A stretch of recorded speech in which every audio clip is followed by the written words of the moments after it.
tell us a little bit about your upbringing, just life maybe as like a kid, interesting things that stood out to you. Basically, joined soccer, and that's where I met Luke, your brother, and that was great. Yeah. And the upbringing from there gets a little bit less exciting. I see. My parents got divorced when I was about 10th grade, and I went and lived with my mom, and then she kind of went a little bit south from the health and all that, and so I moved in with my, I guess I was in college at this point, so I went there for about 2 years before I joined a startup, Loopy, and I'm past my upbringing now, but my upbringing was good, and that answer was bad. Nah, it wasn't. No such thing. Okay. Well, it only get better as a warm-up. Yeah. So, okay. Where'd that love for that come from? Why do you feel so convicted to become an entrepreneur? Where does that stem from? It almost probably stems most from programs and all that, and been told I'm smart, but I haven't really ever felt smart. I've always been a perfectionist and kind of kicked my own ass, and so that's been something for me for a long time. And when I went to college and studied history, I absolutely loved it, and I was doing a great job. But then once I was asked to specialize in something, I kind of just was less interested in that. I love having a wide base of knowledge and being able to apply it in many different ways. Okay. So that's why I joined Loopy, which was a startup, and kind of gave me that opportunity to see a business grow from early on the inside and wear a lot of hats and gain the skills that I was looking for, which was more varied. Okay. Do you have any MSG? Oh, dude, I wish I did. I need to get some, actually. MSG, fun fact, is actually not unhealthy for you. That is a lie, and it was a bet between two doctors to see who could get written in to the Journal of Medicine. So this guy wrote an editorial about Chinese food syndrome, Chinese restaurant syndrome, and it's completely fake. And that's where the myth of MSG being bad for you came from. Don't take it from me, take it from my dad, who's a doctor, who, if you watch the first episode, you'd understand what I was talking about. Okay, do me a favor as well. Yeah. Can you pepper our boys? Look at this nice rotation that he has of the wrist. He's been practicing this for at least 20 years of his life now. I'm 25. He's 25 now. A quarter century. That is horrifying when you really think about it. Notes, Thank you. Thank you. It helped me live a better life, be better. And I think a lot of people who are struggling, like I have been for the past little bit of time,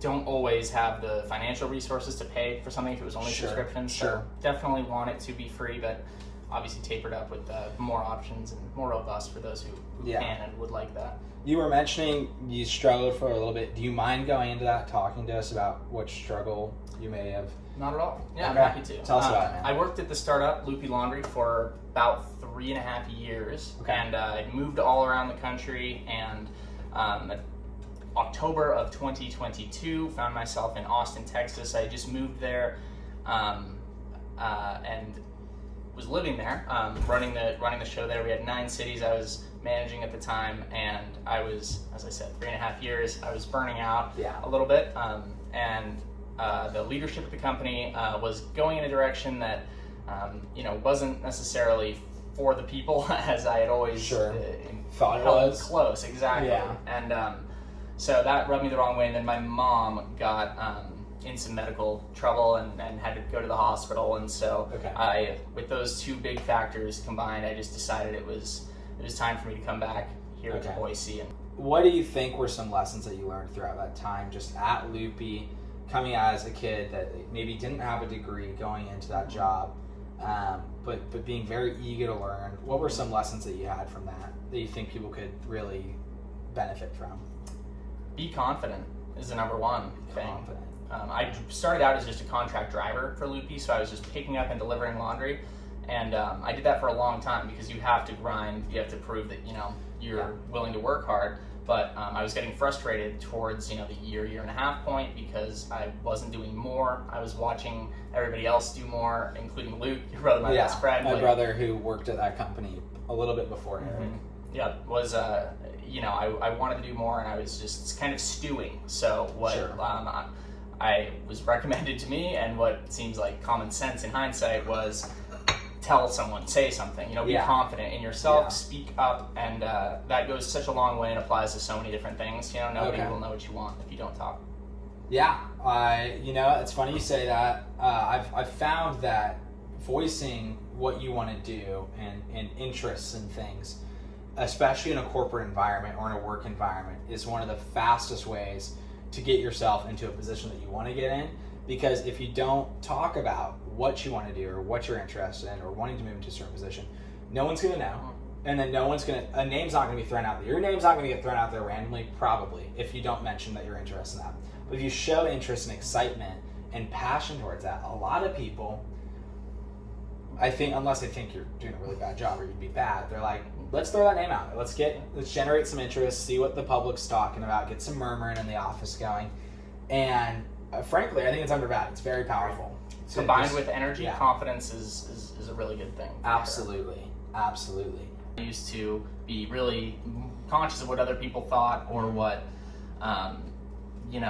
that those little insecurities that I had were just visible for everybody to see. Dude, they're hard to escape.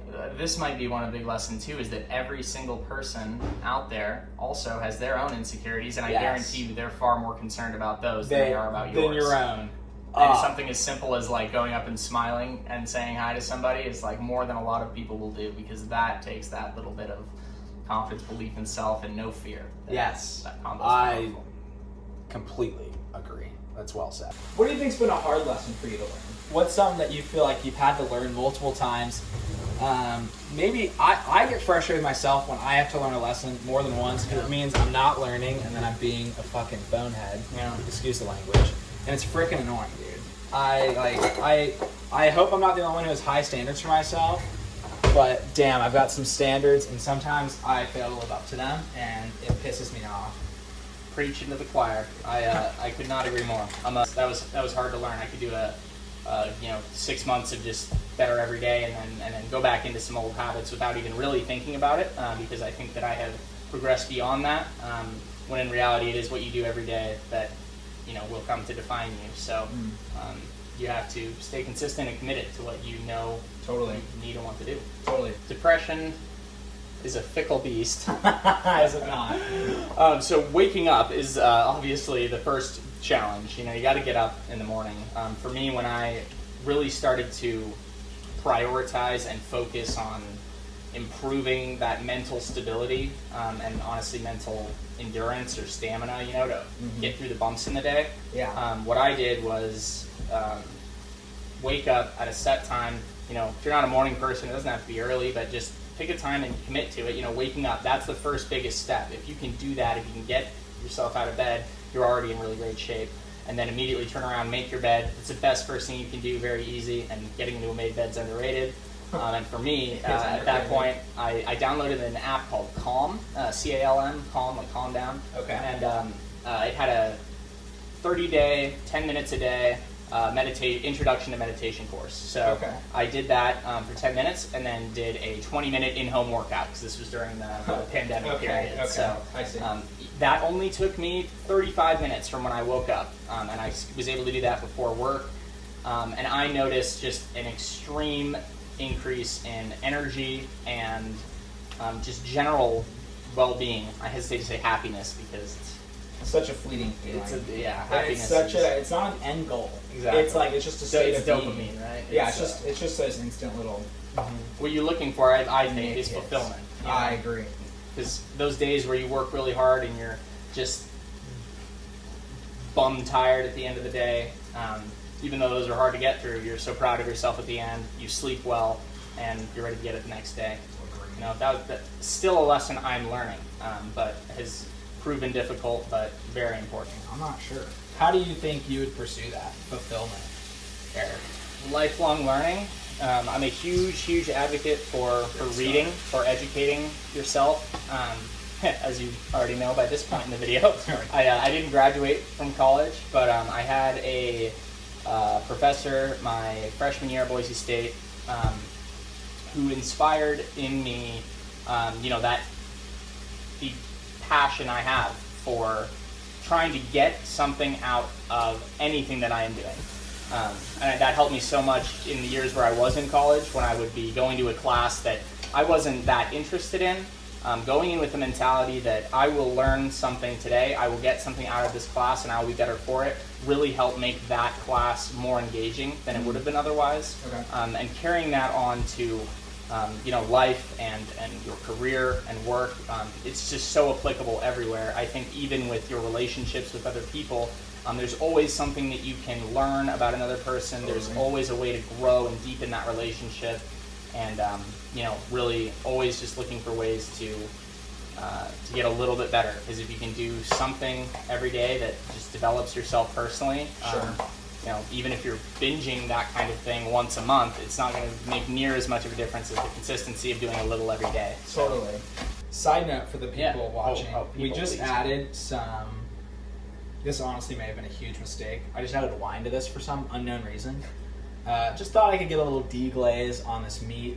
Maybe get some of that lemony that's in this wine. It's lemony, confirmed. Yeah, that's freaking lemony. We're calling this our pre-meal bite. Eric is going to eat from the tip of this knife. Please Here we be are. careful. Be Try this at careful. home. Do not advise that you do this. Thank you. What are our flavor thoughts right there? First thing that I noticed is the juiciness of it. Definitely We like the juiciness. squirted into the sides of my mouth very pleasantly. Whoa. It's actually pretty decent. Yeah, that's really good. Okay, well that's a great segue to the comment section. Like and comment this video, but also give Eric a book recommendation, please. Please. Dude is Thank you. dry as hell. I need words. Toasted sesame seeds.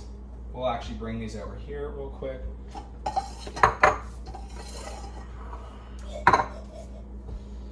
Wow, we got these guys. Let's just get that all. Presentation is important, and Presentation is key. and this is well presented. We're gonna have some soy sauce with these as well. This is the meal today. Eric, thank you so much for coming on the show. Really appreciate it, dude. Happy to be here. Any message you want to give to the people before you leave today? Enjoy this meal.